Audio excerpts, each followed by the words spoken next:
All right, we're going to do a beer review of Dan Taylor's Pineapple Pale. He was nice enough to send me two. I don't know if they're 750s or 1 liter each. That's perfect. Thanks a lot, Dan. I already did the pour on it. I let it sit for 2 days because I noticed, Dan, that I'm not too sure if you did bottle conditioning but there was a little bit of sediment, so I let it sit for 2 days to sit down. So let's sort of take a little sniffer on it. I'm not getting a lot of hops, but I'm sort of getting what was it, like a breadiness and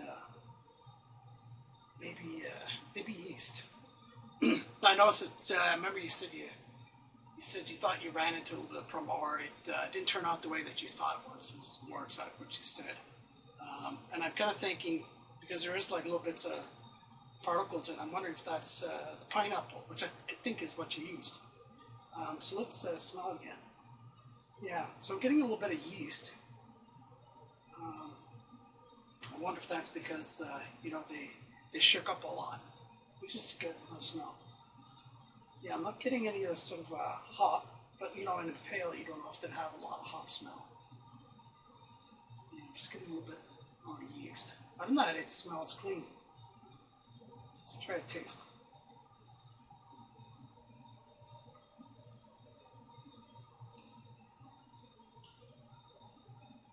Yeah, so I'm getting a little bit of bittering. Not too much in the malt.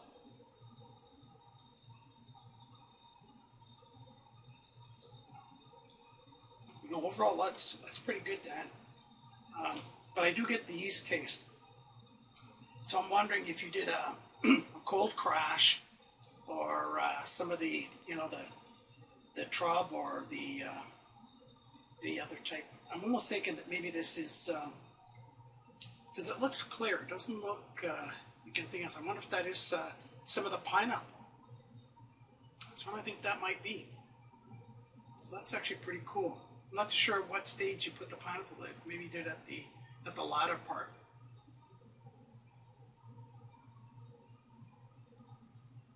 But the color's nice. Color's nice. Taste, it's pretty dry. So I'm almost thinking that you did ferment it with the pineapple in there, and the sugar has probably added a little bit of the dryness to it.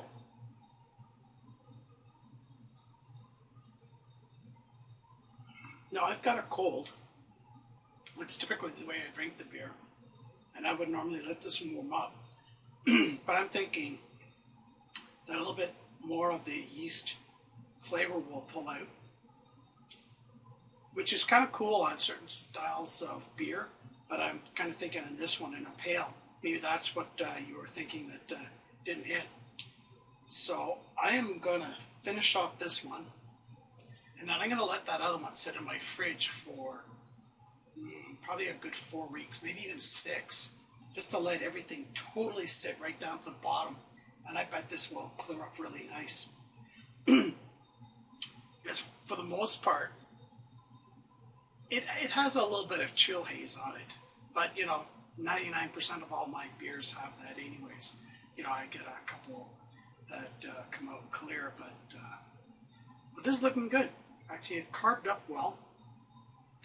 And I think it's going to turn out really nice. So don't despair, Dan. I think if you give this a little bit of time to sit and let some of that particulate sort of drop, and let the yeast drop, and do a nice pour, like a slow pour, I think you're going to have a pretty decent beer here. I'm liking it. The breadiness sort of got me at first, so I'm not too sure. I sometimes get that when I use Maris Otter, so I don't know if that's also what you might have used. I've had that sometimes. And maybe for that reason why I usually stick with Maris Otter on most of my stouts, because that adds a little bit of extra flavor in there. Well, Dan, I am going to shut this video off. I am getting your beers ready. I have cold crashing and carbing. I should have a rye PA for you.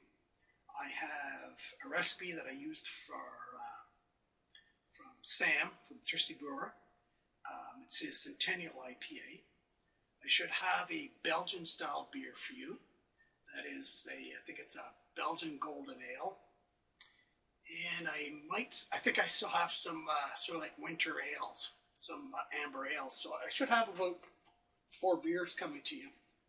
I just need to bottle that one, and I should have it out probably in early next week. Anyways, Dan, thanks for the beers. I'm going to follow through on this. I'm going to hold back probably another month. I've got plenty of beer to drink, so I can let that one sit there for a good 6 weeks. And I'll throw you a blast, but in all likelihood, you have it. So if you could sort of maybe send me back some comments on what the recipe was and what you did with the pineapple. I think you're using pineapple, raw pineapple. And just a couple blurbs, because I'm sort of curious of what you've done. And I'm sort of wondering, is that all the breadiness, or is it the yeast that's still in there that I'm still tasting? And what will happen when that cold crashes and drops in? Anyways, thanks a lot. Take care, guys.